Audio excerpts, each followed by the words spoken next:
Hola amigos, ¿cómo están? Bienvenidos. Welcome to Spring Spanish. Yo soy María Fernanda and I am one of the Spanish teachers here at Spring Spanish. In this video, I have prepared a set of chunks with 30 words in Spanish to be precise that you already know. Exactly. They mean the same in English and in Spanish.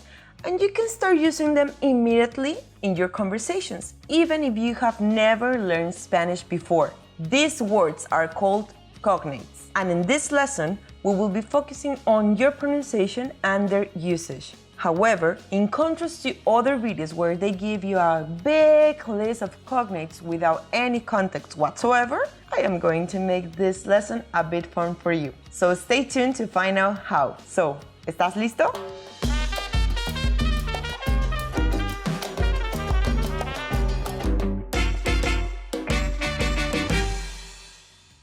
First, ¿qué es un cognado y qué significa? What is a cognate and what does it mean? A cognate is a word that means the same in two languages. There are even perfect cognates that they have the same spelling. So, if they're written the same way and mean the same thing, this only means that you have to focus on one thing, which is pronouncing them correctly. Before I present these cognates, did you know that we publish 5 weekly Spanish lessons for free? So please go ahead and subscribe to our channel, activate the notifications by clicking on the bell button, and si te gustan mis clases, if you like my lessons, don't forget to leave me a thumbs up too. Ahora empecemos con nuestros cognados. Now let's start with our cognates. However, to make it really interesting, I'm going to use some storytelling. So by the end of this lesson, you can use these chunks and apply them in real-life conversation. Un poco sobre mí. A little bit about me. Yo vivo en la capital, específicamente en la Ciudad de México. Al despertar, enciendo la televisión mientras desayuno y prácticamente ese es mi ritual mañanero. I live in the capital city, specifically in Mexico City. When I wake up, I turn on the TV while having breakfast, and practically, this is my morning ritual. So as you can see, we have perfect cognates in this phrase, such as capital, ritual, and televisión.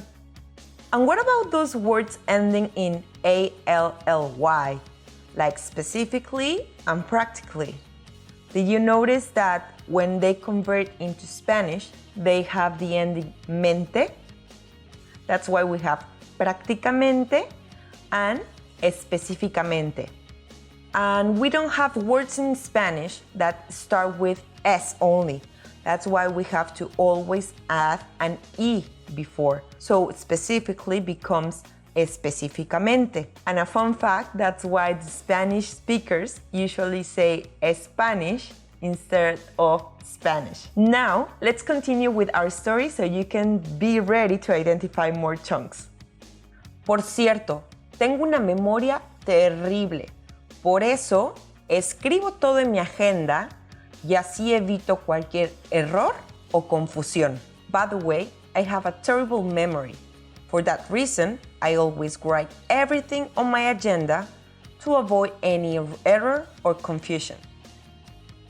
Terrible, agenda, and error are used exactly as in English, but please don't forget to pronounce correctly the G and E in Spanish, which is G and E, because that's what changes from one language to another. And same as confusion, we have an accent in the last syllable, so we must accentuate the pronunciation when we say this word in Spanish, confusión.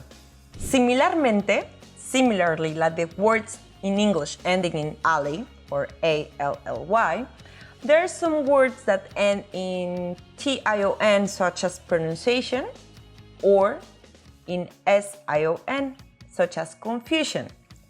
And these words might change the ending in Spanish to sion, CION, or sion, SION, with an accent in the O. Let's have a look to the following examples. Decision turns to decisión. Version becomes versión. Division es división. Collaboration es colaboración. Attraction es atracción.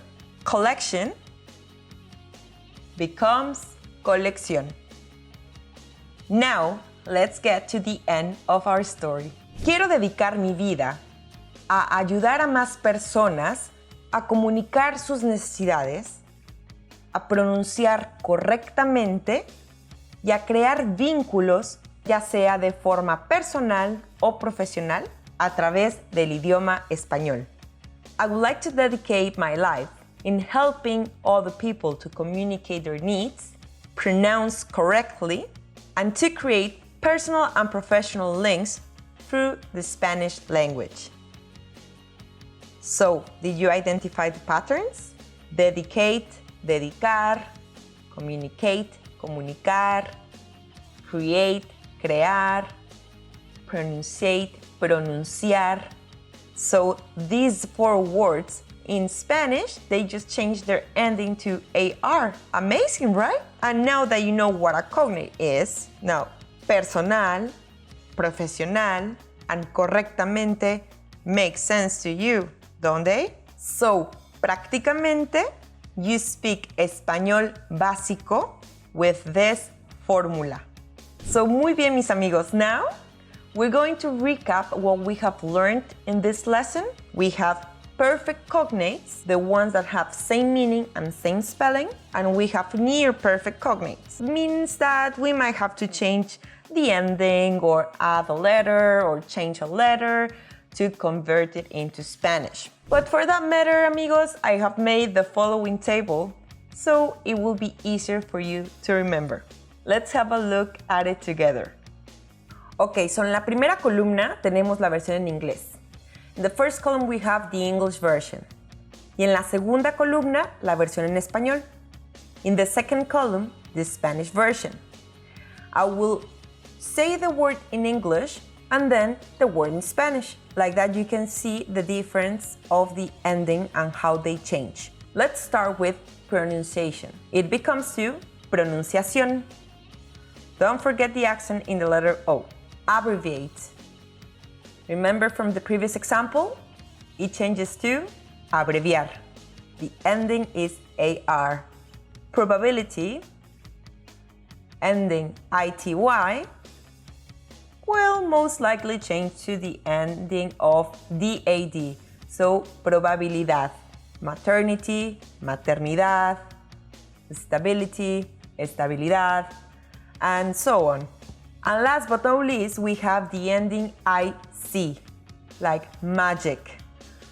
And this most likely will change to Spanish with the ending ICO, like mágico.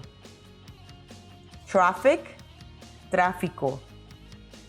Chaotic, caótico. And so on.